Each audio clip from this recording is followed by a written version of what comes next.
becomes you. There's no other you. So please, especially now, I think most people have had a lot of turmoil in the last month. Oh yeah. It's 2012, it's the end of the world. As we know it. Hello. So I invite you, please go there. And if you have to visualize some ghost image of you playing with the artists downstairs, like just go hang out with them a little bit. And somehow elevate who you are and be present with that mindset. And you'll come and go in the next 2 hours, but it's really important that you feel okay with being happy.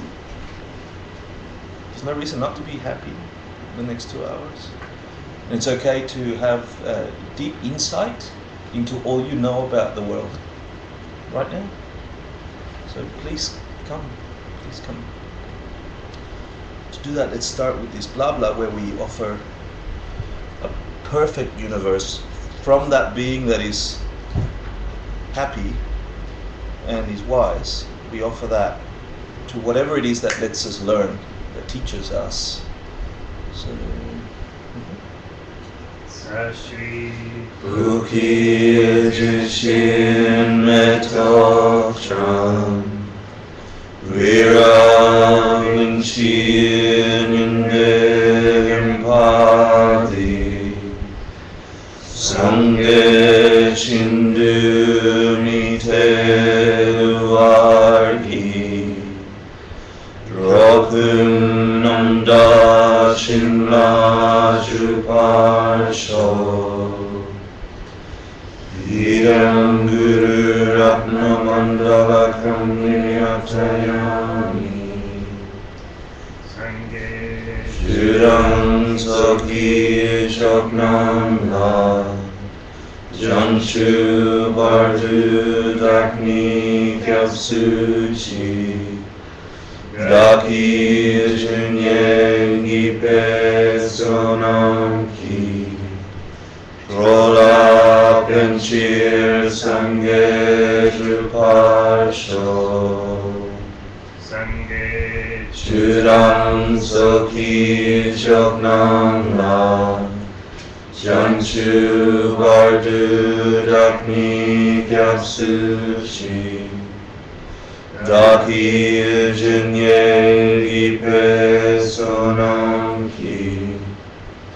Rola Penchir Sange Juparsho Sange Churang Soki Choknamla Janshu Bardu Dakni Kyapsuchi Daki Junyengi Pesonamki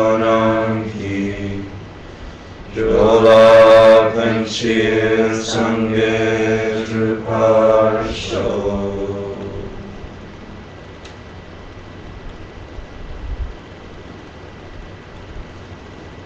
And that last chant was supposed to remind you of taking refuge, which means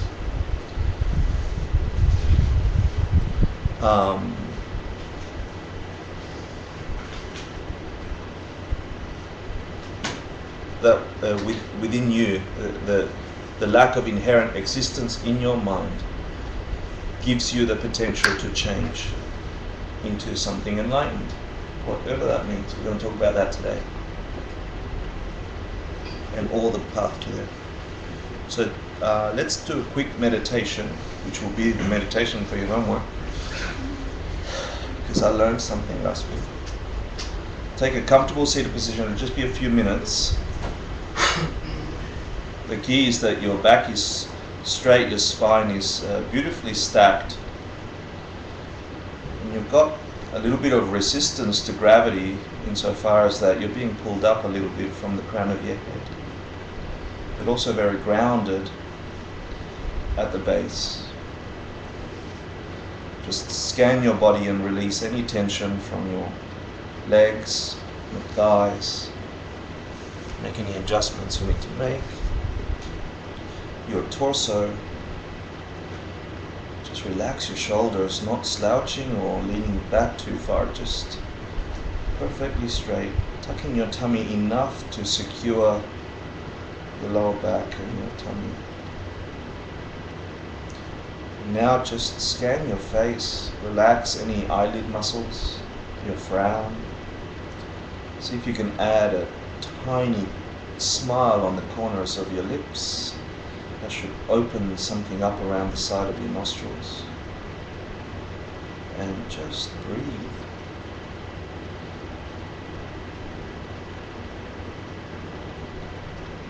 Observe the breath. Just watch this thing called the breath.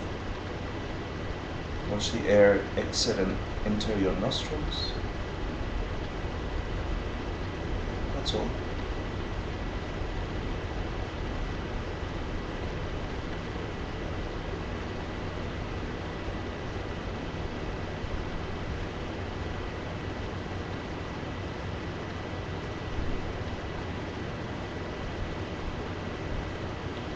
If your mind gets distracted, just bring it back to the breath, pressing your mind tightly against the breath as it exits and enters your nostril. See if you can feel the sensation of the air entering and exiting. Where do you feel it? How does it feel? What's its quality?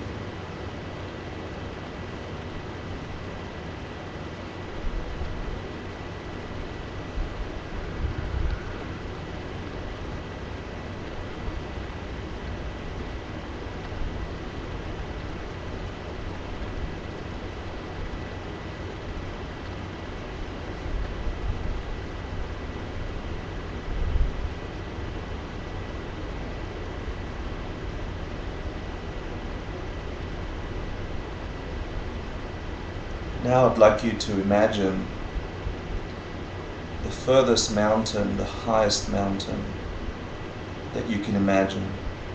It can be on this earth or it can be anywhere you like. And somewhere atop of that mountain is a place where you have a golden room. It's just for you, it's very homey. See if you can be in that room. Make sure there's a window looking out at the valley and the rest of the mountain.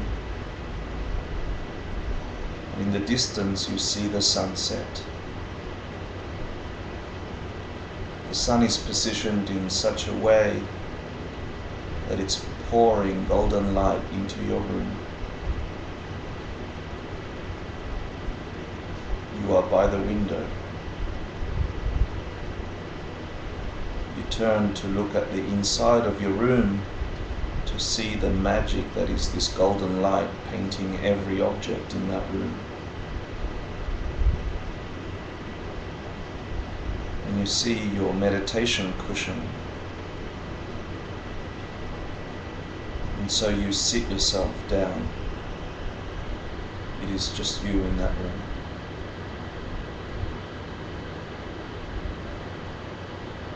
The sky outside is vast. It is very peaceful. It is just you. You sit in meditation posture. And you recognize that there is another cushion in front of you.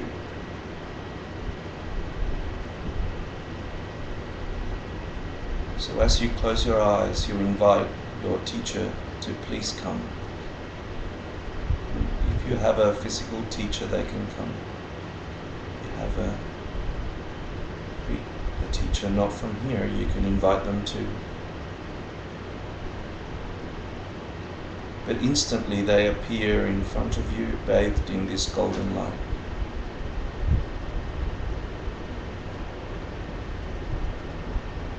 It is just you and them, far away. What does it feel like to be in front of a being that can teach you everything?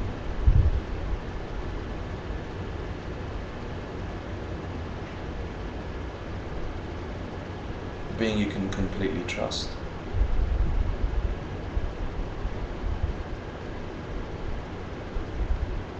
being who can see eternally into your past, your present and future thoughts.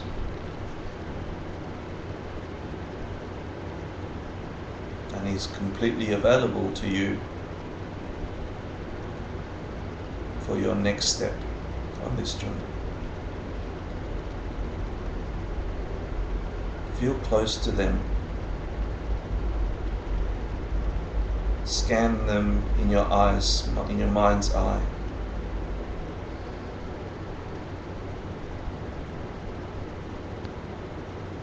See if you can catch their eyes looking at you lovingly. Perfect love in their eyes for you.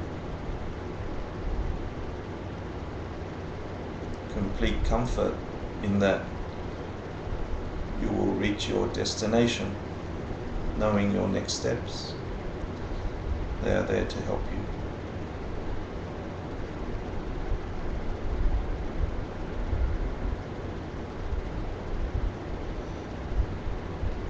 So it occurs to you that you are grateful for their presence in your life, for the way they turn on knowledge in your heart,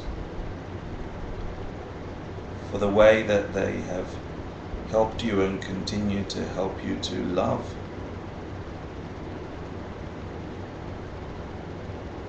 And so you offer them something of beauty,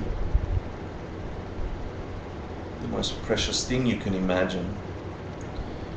You present to them in your mind or physically. You watch them accept it and smile. Everything to them is perfectly as it should be.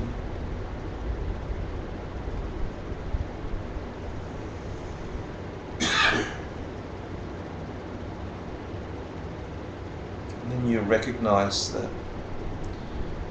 there might be some things in your mind at the moment stopping you from going those next steps. There's some obstruction in you, something in your conscience. The small things, small agitations. You look back in your last day or so and you think, where did I create some unhappiness? Where did I create some more ignorance in my life?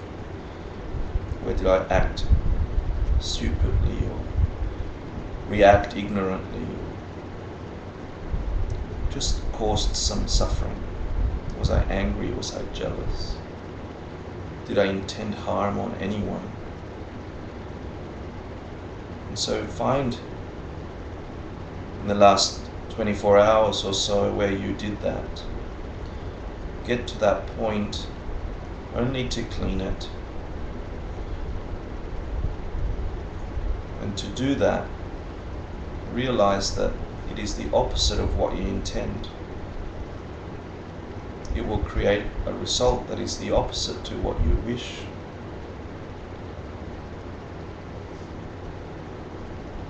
And that should grow some regret in your heart and some wisdom to say, I'll stop from doing that again in the future when the opportunity next presents itself, and if I can remember. And that's clear to you now. With a peaceful mind you see that. And so you move forward and you then say, where in the last 24 hours have I done the most beautiful action, the most wise action? Where did I love? Where was I kind? Where was I patient? Where did I understand where things come from? You find that moment in time. Watch yourself as you see yourself acting in a way that's congruent with where you're heading. And feel some joy in your heart.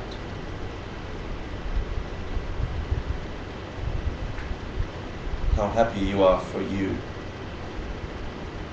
You have some good things in your life.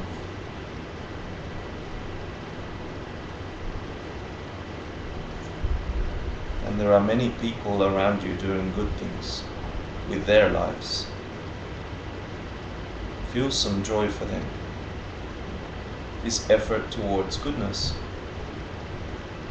is the only thing you take.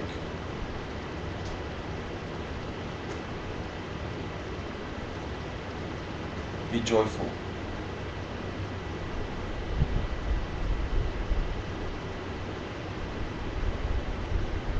So ask your teacher then to please teach you always and stay by your side. And as you ask them that, they lean forward towards you. And now I'd like you to imagine that their forehead is just about to touch yours. Not quite touching yet, because you have asked them to teach you. They're getting closer. And as your foreheads touch, you begin to have some insight into the nature of this world we all share, the nominal world around you, this place we call home, planet Earth, and the billions of lives and living creatures. With their forehead touching yours, you get to sense and see what it is like to be in this realm.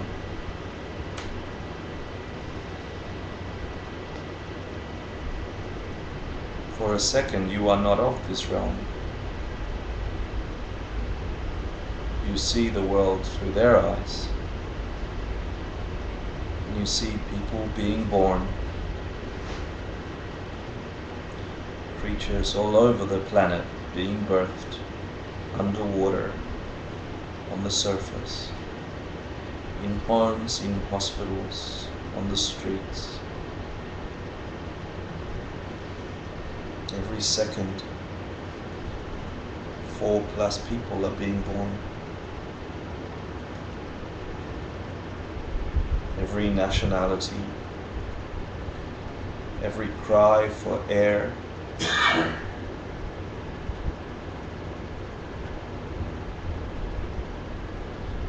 and then you begin to get an insight of those same beings growing, getting older, transitioning through childhood into adolescence, all the growing pains, the first loves, the first arguments,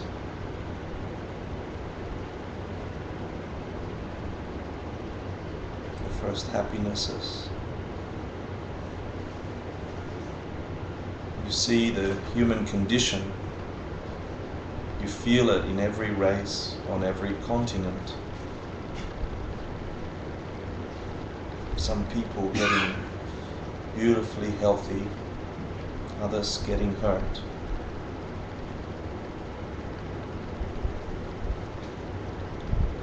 They are your brothers, your sisters.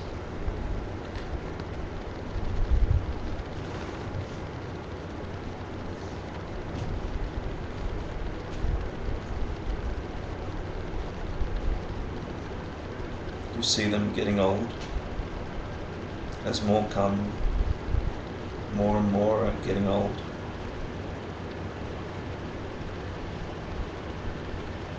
Having lived full lives, lives with wanting,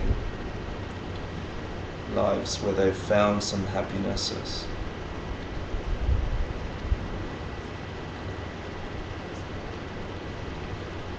And then many of them die, passing away. Feel the mountain of beings that come and go on this planet.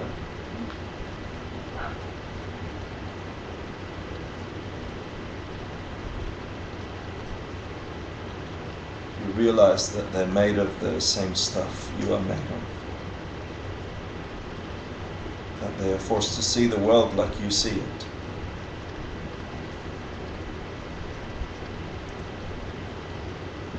Some of them with an opportunity for insight, some of them not.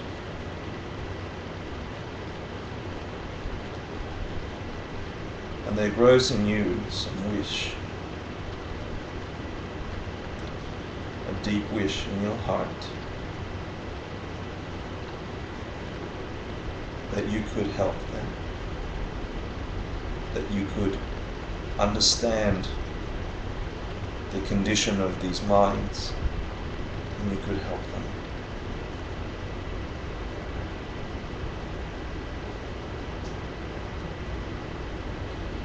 And as that wish grows in your heart, you pull back from your teacher and they sit up. You feel alive and you feel determined and you feel responsible for your life on this planet.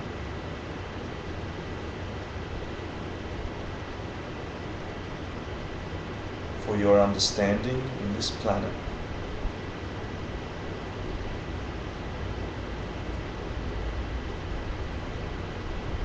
And for your actions on this planet.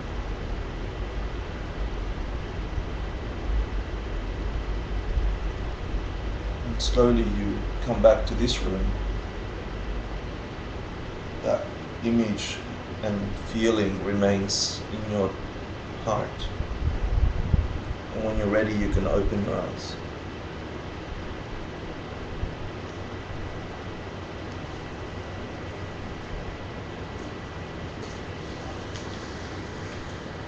Hi everyone.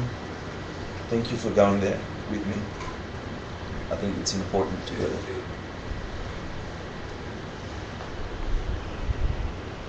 So guess what today's meditation assignment was? Anyone? The homework meditation assignment for today.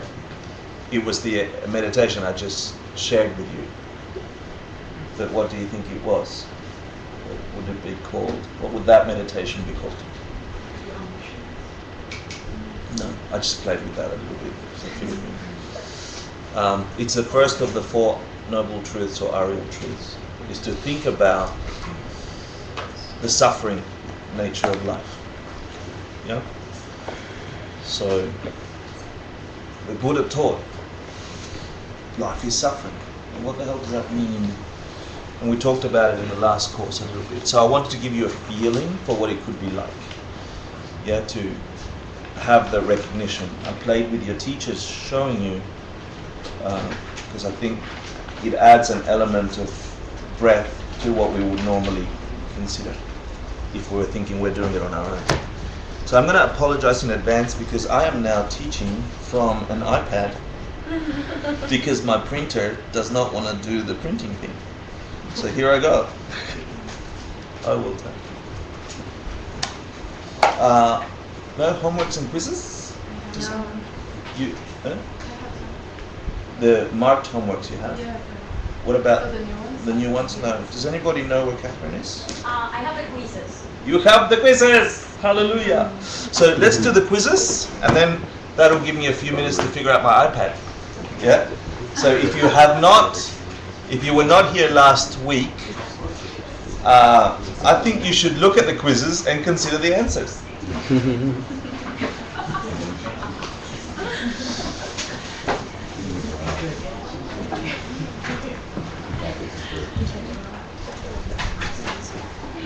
Have some? Yeah, that's nice. Okay, great. Thank you. I'll give them back. You sure? Thank you.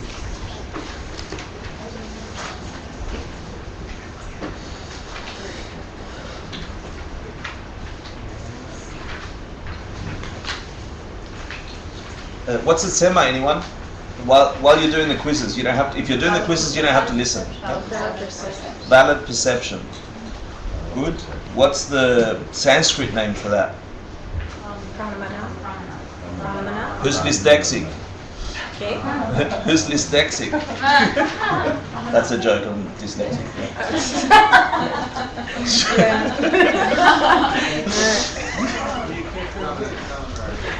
Pramana.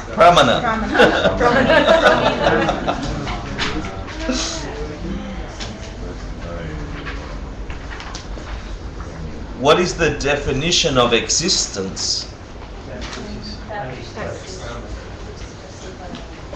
That which is, say that? That which is perceived by a valid perception, by a pramana, right? There's danger in that for me. But it's good, that's the definition. That's the Buddhist definition, taught by the Gelugpa tradition. Yeah, that which is, and the others, which is perceived by pramana. Or eyed. Remember the translation said eyed by a pramana. Yeah?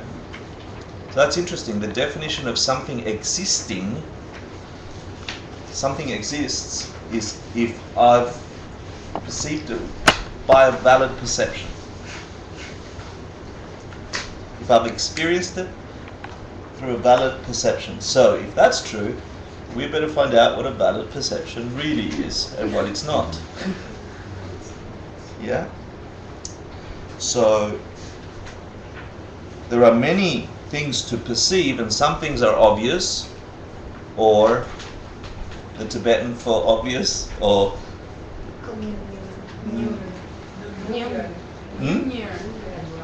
loud? Nungir is that which is evident. Yeah? So, just nominally speaking, what's that? Thank you. Good.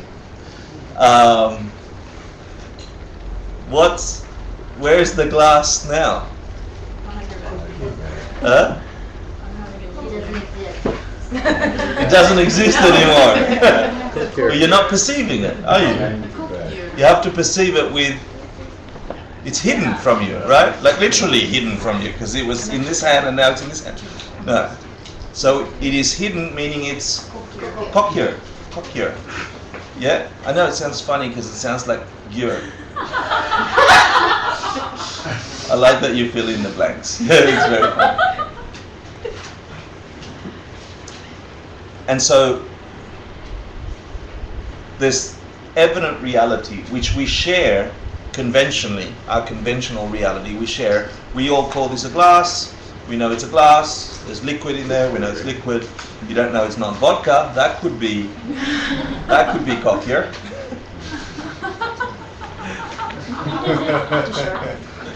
It's not.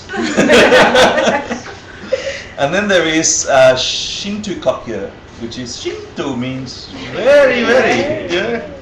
Shinto. Very, very. Shinto cochlear, which is very hidden. And so understand, look, the only point of talking about this is understand there's some things that are obvious to everyone. What's that? Yeah? There's some things which are hidden to most of us. Cochlear. Yeah? A lot of things. This realm we live in, there's a ton of hidden things. We don't have access to them, obviously, like we have with Nungir stuff. And then to your life and my life shared, there's many very hidden things, very subtle hidden things. I don't know if you remember the analogy that I'm saying, that your mind is like this 6-sided dice with one dot in each side, and the inside of that is you, perceiving the universe outside that little black box through 6 tiny holes, seeing what's outside.